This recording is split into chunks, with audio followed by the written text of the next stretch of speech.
বাজারে এখন প্রচুর পরিমাণে আম পাওয়া যাচ্ছে। আজ আমি তৈরি করব কাঁচা আমের টক ঝাল মিষ্টি আমসত্ত্ব। কেউ কেউ আম পাঁপড়ও বলে থাকেন। বাচ্চারা এই আমসত্ত্ব অনেক মজা করে খায়। এই সিজনে মুখরোচক কাঁচা আমের আমসত্ত্ব বানিয়ে দীর্ঘদিন সংরক্ষণ করে রাখুন। নমস্কার বন্ধুরা, মনিকাস ফুড খাজানাতে সবাইকে স্বাগত জানিয়ে শুরু করছি আমার আজকের রেসিপি। আশা করি আজকের রেসিপি সবার খুব ভালো লাগবে। এখানে 2 কেজি কাঁচা আম আছে। আমগুলো ভালো করে ধুয়ে পরিষ্কার করে নিয়েছি। এখান থেকে আমি 500 গ্রাম আম নিয়ে আজকে আমসত্ত্ব তৈরি করব, আর বাকি আমগুলো দিয়ে আমের আচার তৈরি করে নেব। আমের আচারের রেসিপি আমার চ্যানেলে আপলোড করা আছে। যদি আমের আচারের রেসিপি আপনারা দেখতে চান তবে ডেসক্রিপশনে দেওয়া লিঙ্ক থেকে দেখে নেবেন। আমি ডেসক্রিপশনের লিঙ্ক দিয়ে দেব, সেখানে গিয়ে আপনারা আমের আচারের রেসিপি দেখতে পারেন। এই যে দেখুন, আমি এখানে 500 গ্রাম কাঁচা আম নিয়েছি। এবারে একটা ছুরির সাহায্যে আমের খোসাগুলো ছাড়িয়ে নেব। প্রথমে আমি আমের যে উপরের অংশটা আছে, বোটার অংশটা আছে, ওইটা কেটে বাদ দিয়ে দেব। তারপরে আমি আমের খোসা ছাড়িয়ে নেব। যে দেখুন আম থেকে কতটা কষ বের হয়েছে, দেখতে পাচ্ছেন আপনারা আম থেকে কীরকম কষ বের হচ্ছে। এবারে ছুরির সাহায্যে আমের খোসাগুলো ছাড়িয়ে নেব। আমার চ্যানেল এখনও না সাবস্ক্রাইব করা থাকলে চ্যানেলটি সাবস্ক্রাইব করে পাশে থাকা বেল আইকনটি প্রেস করে রাখুন, যাতে যখনই আমি কোনো নতুন ভিডিও আপলোড করি এর নোটিফিকেশন যেন সবার প্রথম পৌঁছে যায় আপনাদের কাছে। প্রত্যেকটা আমের খোসা ছাড়িয়ে আমগুলোকে ছোট ছোট টুকরো করে নেব।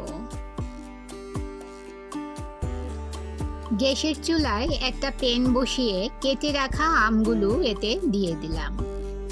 পরিমাণ মতো জল দিয়ে আম সেদ্ধ করে নেব।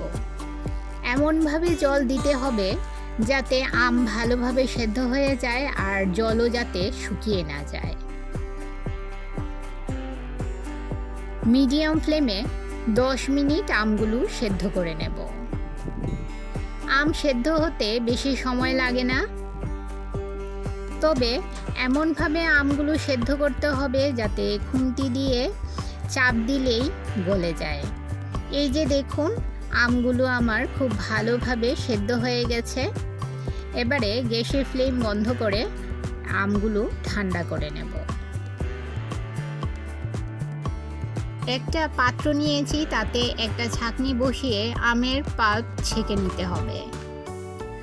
আমের মধ্যে যদি কোনো ফাইবার বা আমের আটির যে শক্ত অংশটা আছে সেটা থাকলে সেটা ছাঁকনিতে থেকে যাবে।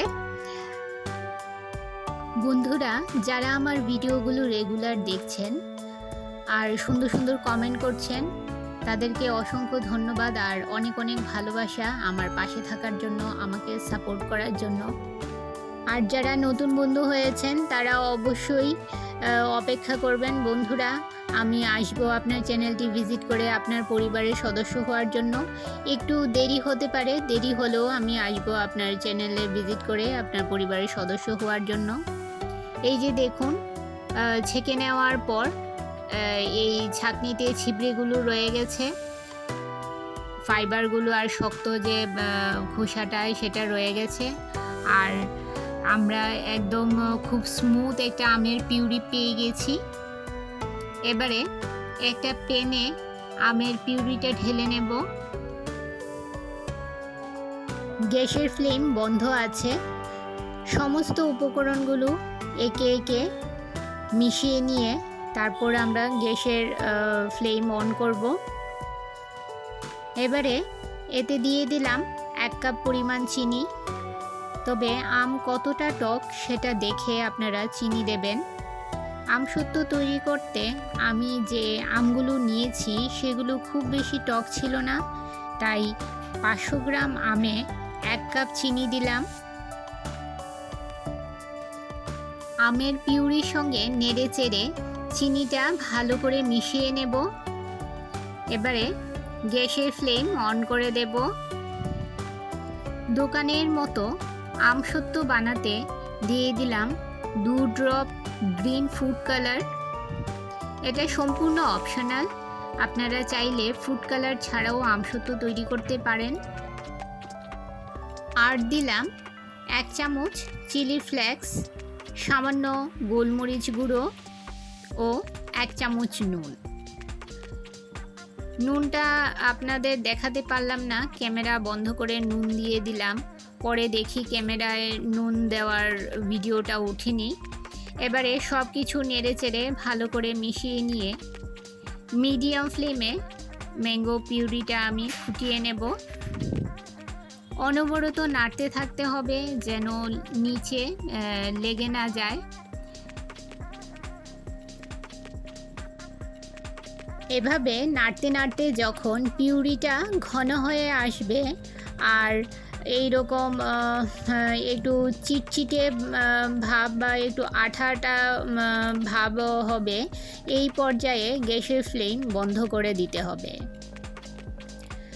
কারণ এর থেকে বেশি আর রান্না করলে এটা ঠান্ডা হওয়ার পর আরও ঘন হয়ে যাবে। ঠিক এই পর্যায়েই আমি গ্যাসটা বন্ধ করে দিলাম। এই রকম স্টিলের 2টো থালা নিয়েছি, থালায় তেল ব্রাশ করে নেব। তেল ব্রাশ করে আমি এই আমের যে পিউরিটা তৈরি করে রেখেছি পিউরিটা এই থালায় ঢেলে নেব। খুব বেশি পরিমাণে আমের পিউরি ঢালবো না, অল্প পরিমাণে আমের পিউরিটা থালায় ঢেলে নেব যাতে খুব সুন্দরভাবে ছড়িয়ে যায় আর একটা পাতলা লেয়ার তৈরি হয়। এই যে দেখুন ঘুরিয়ে ঘুরিয়ে আমি এই আমের পিউরিটাকে পুরোটা থালায় ছড়িয়ে নিলাম। এবারে পুরো একদিনের জন্য আমি এই আমের পিউরিটাকে কড়া রোদে শুকিয়ে নেব। আমার চ্যানেলের রেসিপিগুলো যদি আপনাদের ভালো লেগে থাকে তাহলে একটা লাইক ও কমেন্ট করে জানাবেন বন্ধুরা। আপনার একটা লাইক ও একটা কমেন্ট আমাকে আরও উৎসাহিত করে নতুন নতুন ভিডিও বানাতে। এই যে দেখুন আমের পিউরিটা আমি কড়া রোদে শুকিয়ে নিয়েছি। একদম কত সুন্দরভাবে এই একদিক থেকে টেনে ধরে নিলেই দেখুন কত সুন্দরভাবে থালা থেকে উঠে আসছে। দেখুন কতটা সুন্দরভাবে থালা থেকে উঠে এসেছে। একটা খুব সুন্দর একটা গ্লেজি ও ট্রান্সপারেন্ট একটা লেয়ার তৈরি হয়েছে। দেখুন কতটা সুন্দর, একদম গ্লেজি ট্রান্সপারেন্ট একটা লেয়ার তৈরি হয়েছে, খুবই পাতলা একটা লেয়ার তৈরি হয়েছে। আপনারা চাইলে আর একটু ভারীও করতে পারেন, তবে সেক্ষেত্রে 2 দিন রোদে দিতে হবে, রোদে শুকোতে একটু সময় বেশি লাগবে। তবে পাতলা করে বানালে এটা মুখে খেতে ভালো লাগে। এবারে একটা ছুরির সাহায্যে লম্বা করে 3টে পার্ট করে নিচ্ছি। দেখুন বন্ধুরা আমার টক ঝাল মিষ্টি মুখরোচক একদম দোকানের মতো পারফেক্ট আমসত্ত্ব বা আম পাঁপড় একদম রেডি। বাচ্চারা খুবই মজা করে খায় এই আমসত্ত্ব। মুখরোচক এই আমসত্ত্ব আপনারা অনেক বেশি করে বানিয়ে এটা এয়ারটাইট কন্টেনারে রেখে নর্মাল ফ্রিজে সারা বছর সংরক্ষণ করে রেখে খেতে পারবেন। আমার আজকের রেসিপি আপনাদের কেমন লাগলো অবশ্যই কমেন্ট করে জানাবেন, আর ভালো লাগলে শেয়ার করবেন আপনাদের আত্মীয় ও বন্ধুদের কাছে। তাহলে বন্ধুরা আজকে এই পর্যন্তই, আবার দেখা হবে আরেকটি নতুন ভিডিওতে নতুন রেসিপি নিয়ে। সবাই ভালো থাকবেন, সুস্থ থাকবেন।